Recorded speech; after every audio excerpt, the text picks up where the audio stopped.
ए channel का subscribe करवा के लेल लाल बटन का दबाओ और घंटी पर क्लिक करके मैथिली गीतक आनंद उठाओ। ओ बिसरि गेलहुँ। ओ महाराज काजक घर न छै, फुर्सत कहाँ। कहैत रही जे कन्या सासुर आबि गेली, गुना मुना पर सा गेलै, साँझ भऽ गेलै।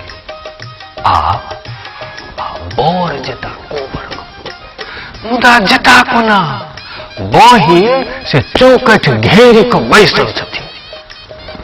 पाइ चाही। भाय बहिन में की गप होइ छै से सुनल जाऊ। हाँ, एगो बात, अपने कार्यक्रम नीलम कैसेट्स और श्री कृष्ण कुमार चौधरी जी के सौजन्य से देख रहल छी। हमरा आज्ञा देल जाओ। प्रणाम, फिर भेंट हेतै। प्रणाम।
रुपैया बहन साड़ी तलिया, नहीं लब रुपैया बहन साड़ी तलिया।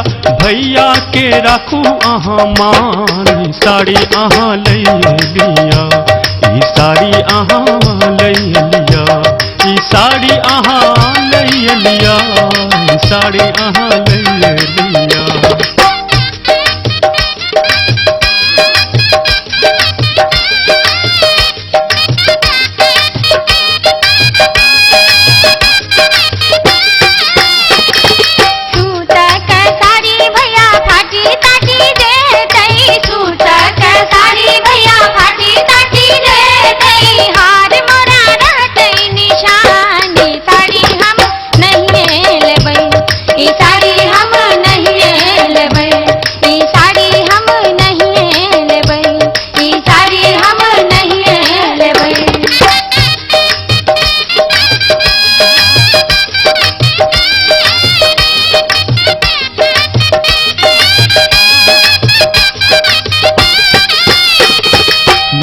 घर बार देखी ब्याह करहा अब, नीक घर बार देखी ब्याह करहा अब। जिंदगी भर लैत रहब नाम, बहिन अहाँ राखू ईमान, बहिन अहाँ राखू ईमान, बहिन अहाँ राखू ईमान, बहिन अहाँ राखू ईमान।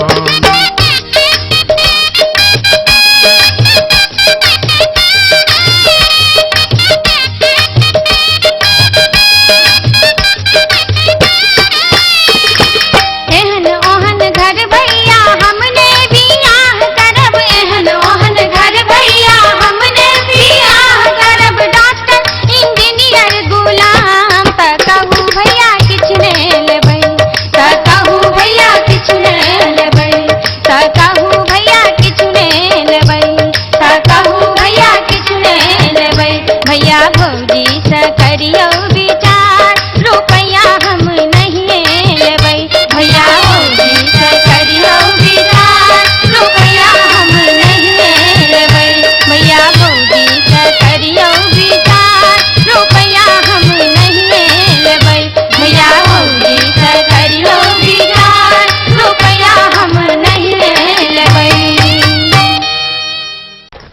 आई रे बा अहाँ सब की बुझलिए हम गेलहुँ नहीं नहीं नहीं छी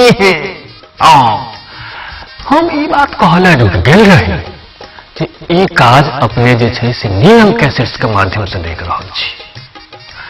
नीलम कैसेटक ई प्रस्तुति छल शुभ विवाह भाग 1। शुभ विवाह भाग 2 सेहो उपलब्ध अछि। अपने के जना सुविधा हुए जतौ सुविधा हुए दुकान में जाए आ ई गीत नाद सुनी अपन प्रतिक्रिया हमरा जरूर कही। जे प्रस्तुति छल ताहि में कैगो त्रुटि भेल है, कैगो नीको बात भेल है, त्रुटि लेल सेहो क्षमा याचना, आ जो कोनो नीक बात भेल होय ताहि लेल सेहो धन्यवाद। आब हम हरिनाथ झा अपने से आज्ञा मांगै छी। जो पुनः ईश्वर कृपा भेले तो फेर भेंट हेतै। प्रणाम। संगी हम छी गरीब के बेटी की कोना हमर ब्याह हेते। संगी हम छी गरीब के बेटी की कोना हमर ब्याह हेते। की कोना हमर ब्याह हेते हो। की कोना हमर ब्याह हेते। मांगे लाख रुपया तिलक की कोना हमर ब्याह हेते। मंगलमय दिन आजु है पाहुन छठी आयल। मंगलमय दिन आजु है पाहुन छठी आयल। धन धन जागल भाग है मन कमल फुलायल। धन धन जागल भाग है मन कमल फुलायल। मंगलमय दिन आजु है पाहुन छठी आयल। मंगलमय दिन आजु है पाहुन छठी आयल।